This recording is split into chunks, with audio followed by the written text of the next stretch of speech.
Trump कहते हैं कि ईरान किसी भी कीमत पर डील चाहता है, इस पर ईरान कोई दिलचस्पी नहीं दिखाता। लेकिन अब जो ट्रंप ने कहा है वो ईरान को बिल्कुल रास नहीं आने वाला। ट्रंप ने हॉर्मूज को अमेरिकी क्षेत्र बता दिया है। वो हॉर्मूज जिस पर ईरान टस से मस नहीं हो रहा, उसे ट्रंप ने अमेरिकी टेरिटरी कह दिया है। मिडिल ईस्ट बमों और मिसाइलों की बरसात फिलहाल तो रुकी हुई है इसमें, मगर ट्रंप का ये बयान काफी कुछ बदल सकता है। ईरान ने पूरा का पूरा फोकस अपनी मिलिट्री अरेंजमेंट्स को और मजबूत करने में लगा दिया है। इस बीच हॉर्मूज को लेकर ट्रंप का ये स्टेटमेंट सामने आया है। Nuclear weapon. They want to make a deal so badly. We don't even know if we want, because I view the Strait of Hormuz as an American territory right now. अब कोई नई बात तो समीर जी नहीं है जो ट्रंप कह रहे हैं। बार बार हॉर्मूज पर अपना दावा ठोकना, अब तो ऐसे ही है कि बस एक्सेलरेट करना चाहते हैं सिचुएशन को और ज्यादा। देखिए, ट्रंप नए नए सपने देखते रहते हैं। पहले उन्होंने देखा था कि कनाडा को अपना 50वां राज्य बना देंगे, वो नहीं हो पाया। फिर बीच में उनको सपना आया कि ग्रीनलैंड को वो ले लेंगे। उस समय उन्होंने कहा था कि ग्रीनलैंड मुझे दे दो, वो वहाँ नहीं कर पाए। और लगातार पहले इजराइल के साथ मिलकर ईरान पर हमला किया और बाद में अकेले अमेरिका ने ईरान पर हमला किया। उसके बाद भी ईरान ने घुटने नहीं टेके। अब ये कह रहे हैं कि हॉर्मूज पे अमेरिका की टेरिटरी होगी। ट्रंप इस बात को जानते हैं कि हॉर्मूज पे कब्जा करना उनके लिए संभव नहीं है किसी भी स्थिति के अंदर। लेकिन अब चूंकि ट्रंप इतनी बुरी तरीके से वहाँ फंस चुके हैं, देश के अंदर उनकी लोकप्रियता सबसे लोएस्ट स्टेज पर चली गई है, तो अब वो अपने आप को बताने की कोशिश कर रहे हैं कि देखिए हमने हॉर्मूज पे कब्जा किया। आज भी वहाँ पर जो स्थिति बनी हुई है कि जो नॉर्मल तरीके से वहाँ से जहाज निकलते हैं, आज भी वहाँ से निकल नहीं पा रहे।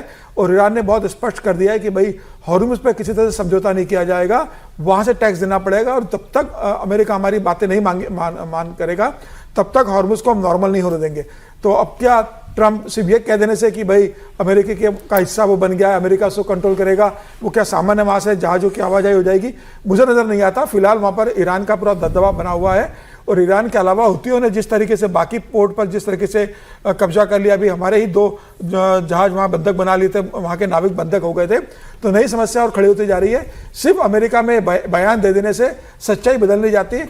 ईरान के लिए अभी भी हॉर्मूज बहुत महत्वपूर्ण है। अमेरिका का उस पर कोई कब्जा नहीं हुआ है और वो स्थिति अभी सामान्य होने में लंबा वक्त लगने वाला है। क्या अमेरिका उस पर समझौता करेगा? क्या ईरान कोई बातचीत करेगा? बातचीत जारी है।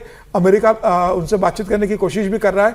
ईरान तमाम शर्तों से अमेरिका से बातचीत कर रहा है। लेकिन मुझे लगता है कि ये बयान देने के बाद भी ईरान का दावा और दबदबा अभी भी हॉर्मूज पे बना हुआ है। ठीक है, अब देखिए, आपने कनाडा का जिक्र किया था, तो एक खबर भी बता दें। कनाडा अमेरिका के जितना करीब है उतना ही दूर हो गया है। ट्रंप जब से सत्ता में लौटे हैं, कनाडा से उनकी अलग ही केमिस्ट्री चल रही है और ये नतीजा हुआ है कि दोनों देशों के रिश्ते बेहद कड़वे हो गए हैं। कनाडा ने अमेरिका के साथ सारे आर्थिक रिश्ते तोड़ दिए हैं।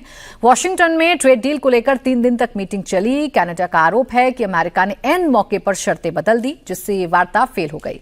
कनाडा के पीएम मार्क कार्नी ने कहा है कि अब हम अमेरिका से उसी के अंदाज में निपटेंगे, डॉलर के बदले डॉलर की तर्ज पर जवाबी टैरिफ लगाएंगे। ट्रंप ने कनाडा के 20 अरब डॉलर के उत्पाद पर 50% का भारी भरकम टैरिफ लगा दिया है, जिसके खिलाफ अब कनाडा भी अमेरिकी उत्पादों पर हैवी टैरिफ लगाने का ऐलान कर चुका है। मतलब दोनों देशों के बीच ट्रेड वॉर अब और भी ज्यादा भीषण होने वाली है। अब देखिए, हॉर्मूज पर अपना दावा ठोक रहे हैं हर्षवर्धन जी ट्रंप, लेकिन जो अपने थे, जो दोस्त थे, जो नजदीकी थे, वही दूर हो रहे हैं उनकी बदलती नीतियों की वजह से। देखिए, बड़ी सीधी सी बात है कि इसका मतलब जो कहते हैं ना कि समस्या आईने में नहीं है, समस्या चेहरे में है, और वो चेहरा ट्रंप का है। क्योंकि कनाडा का केस दुनिया के सामने दूसरी तरह से देखा जाना चाहिए। जब जस्टिन ट्रूडो वहाँ थे तो उनसे उनका झगड़ा चलता था और उन्होंने एक दिन लिखा कि हम इसको अपना 51वां राज्य बना देंगे, 51st स्टेट घोषित कर देंगे। ट्रूडो की नीतियां ऐसी थीं जो बहुत से मामलों पर अतिरेकी थे। वो भारत के खिलाफ भी जाते थे, दुनिया के और देशों के खिलाफ उस तरह से बात करते थे। तो जो उनका सबसे अलाई देश था, उसको ट्रूडो की वजह से तब ये माना गया कि ट्रंप शायद उस अमेरिका को फिर से स्थापित करने की कोशिश कर रहे हैं जो दुनिया के उनके जो सहयोगी हैं उनके साथ चलता है। अब वहां बदल कर कार्नी साहब आ गए मेरे ख्याल से। अब उनकी जो नीतियां हैं वो नीतियां बहुत ओपन दिखती हैं, आज की दुनिया के लिहाज से बहुत बेहतर दिखती हैं। वो कह रहे हैं कि कनाडा सबके साथ अपना संबंध बनाएगा। अब हालांकि वो संबंध बनाने में उन्होंने कहा कि भाई हम चीन के साथ भी संबंध बनाएंगे। भारत के साथ उन्होंने अपने रिश्ते बेहतर किए, जो कुछ था वो भी बेहतर किया। सवाल यह है कि अब कहां दिक्कत है? दिक्कत है ट्रंप और ट्रंप एडमिनिस्ट्रेशन की पॉलिसीज में। कोई भी देश अपनी सोवरेनिटी को छोड़कर आपके पीछे नहीं चल सकता है और शायद वो वक्त भी गया जब आपके पीछे पीछे चलना पावरफुल होने की निशानी माना जाता था, वो वाला भी खत्म हो गया।